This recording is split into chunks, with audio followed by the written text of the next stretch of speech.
প্রিয় শিক্ষার্থী বন্ধুরা, বিগত কয়েক বছরের বোর্ড প্রশ্নগুলো অ্যানালাইসিস করে আমরা একাদশ অধ্যায়ের কিছু বোর্ড প্রশ্নের বিশ্লেষণ তোমাদের জন্য তুলে ধরেছি এবং সেটি হলো প্রথম ভাগে আমরা দেখতে পাচ্ছি আমাদের মুখ্য ব্যয়, কাঁচামাল এবং রূপান্তর ব্যয়।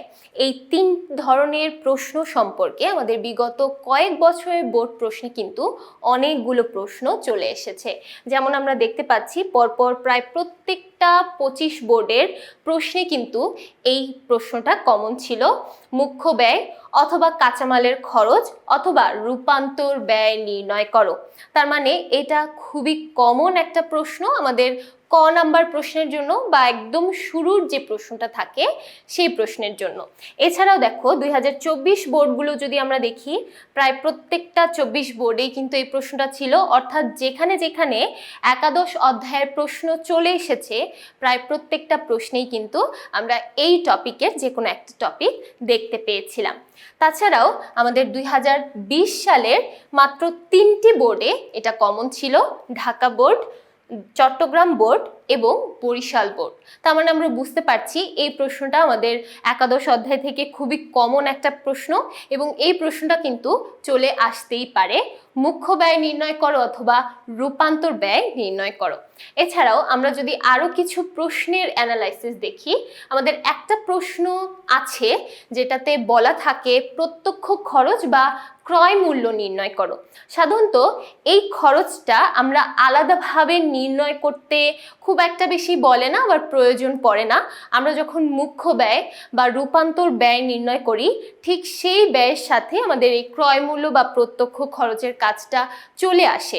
তাই এই প্রশ্নটা আর আলাদাভাবে আমাদের শেখার দরকার নেই এবং এই প্রশ্নটা যদি আমরা একটু খেয়াল করি খুব একটা বেশি বোর্ডে কিন্তু আসেওনি। এবার যদি আমরা দ্বিতীয় টপিকে যাই, দ্বিতীয় টপিকটা সবচেয়ে বেশি গুরুত্বপূর্ণ, কারণ দেখো বিগত প্রায় প্রত্যেকটি বোর্ডে, যেমন 2025 সালের বোর্ড প্রশ্ন অথবা 24 সালের বোর্ড প্রশ্নে এটা খুবই কমন ছিল। এবং তোমাদের জন্য বলে রাখা ভালো, আমরা বিগত কয়েক বছরে যেহেতু শর্ট সিলেবাসে শিক্ষার্থীদের পরীক্ষা দেখেছি, শর্ট সিলেবাসের অন্তর্ভুক্ত কিন্তু এই একাদশ অধ্যায় ছিল না। তবে তোমাদের শর্ট সিলেবাস নেই এবং তোমাদের পূর্ণাঙ্গ যেহেতু সিলেবাস, তোমাদের পূর্ণাঙ্গ সিলেবাসের মধ্যে একাদশ অধ্যায়টা আছে এবং তোমাদের জন্য একাদশ অধ্যায় খুবই গুরুত্বপূর্ণ। কারণ বিগত কয়েক বছর যে বছরগুলোতে শর্ট সিলেবাস ছিল সেই বছরে কিন্তু এই অধ্যায় থেকে কোনো প্রশ্ন ছিল না। তাই তোমাদের বোর্ড প্রশ্নে অবশ্যই এই প্রশ্নটা বা এই অধ্যায় থেকে প্রশ্নটা থাকতে পারে এবং সেই প্রশ্নের মধ্যে অবশ্যই এই টপিকগুলো থাকবেই। যেমন প্রতিটি পণ্যের উৎপাদন ব্যয় বা উৎপাদিত পণ্যের প্রশাসনিক ব্যয় অথবা কারখানা ব্যয় অথবা মোট ব্যয় নির্ণয় করো। যখন আমরা উৎপাদিত পণ্যের ব্যয় নির্ণয় করি তখন আমাদের এই উৎপাদিত পণ্যের ব্যয়ের সাথে আরও একটা প্রশ্ন অ্যাড হতে পারে, সেটি হচ্ছে মোট ব্যয়ের পরিমাণ নির্ণয় করো।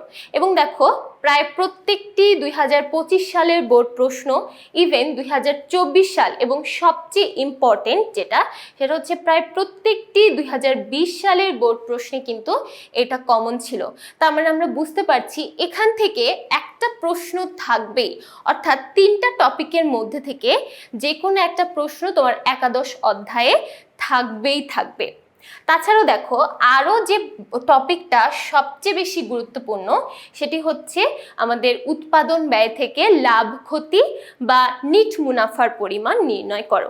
এবং দেখো বিগত 25 সালের বোর্ড প্রশ্নের সবগুলো প্রায় প্রত্যেকটা বোর্ড প্রশ্নেই কিন্তু এই প্রশ্নটা ছিল। 24 সালের মাত্র কয়েকটা বোর্ড প্রশ্নে ছিল এবং 20 সালেও কিন্তু সেম, মাত্র কয়েকটা বোর্ডে এই প্রশ্নটি চলে এসেছিল। আচ্ছা, সবার শেষে আমরা যে টপিকটা দেখতে পাচ্ছি সেটা একটু ডিফারেন্ট বা ইউনিক একটা টপিক। সেটা হচ্ছে ধরো X% লাভ ধরে আমাদের কোনো একটা Y এর বিক্রয় মূল্য নির্ণয় করতে বলা হয়েছে, অর্থাৎ কোনো একটা টাকার মূল্য আমাদের এখানে বলা থাকতে পারে। অর্থাৎ এখানে একটা লাভের পার্সেন্টেজ দেওয়া আছে এবং আমাদের বিক্রয় মূল্য নির্ণয় করতে বলা হয়েছে। সাধারণত এরকম প্রশ্ন খুবই কম দেখা যায়। এর চেয়ে নিট মুনাফা নির্ণয় করো এই প্রশ্নটাই আমরা সবচেয়ে বেশি দেখতে পাই। যারা আমরা বোর্ড প্রশ্নগুলো সলভ করেছি, সমাধান করেছি, তারা অবশ্যই এই বিষয়টা বুঝতে পেরেছি যে আমাদের সবচেয়ে বেশি যে প্রশ্নটা থাকে সেটা হলো মোট ব্যয় নির্ণয় করো অথবা উৎপাদন ব্যয় নির্ণয় করো। এছাড়াও আমাদের সর্বশেষ যে সৃজনশীল প্রশ্নটা থাকে অর্থাৎ গ নং সৃজনশীল প্রশ্ন, সেখানেও কিন্তু এই লাভের পার্সেন্টেজ যুক্ত একটা প্রশ্ন চলে আসতে পারে। আশা করছি একাদশ অধ্যায় থেকে তোমার বোর্ড প্রশ্নে কি কি প্রশ্ন থাকতে পারে সেই সংক্রান্ত ধারণা তুমি পেয়ে গেছো। তো পরবর্তী পর্বগুলো দেখার জন্য সবাইকে আমন্ত্রণ জানাচ্ছি। সবাইকে অসংখ্য ধন্যবাদ।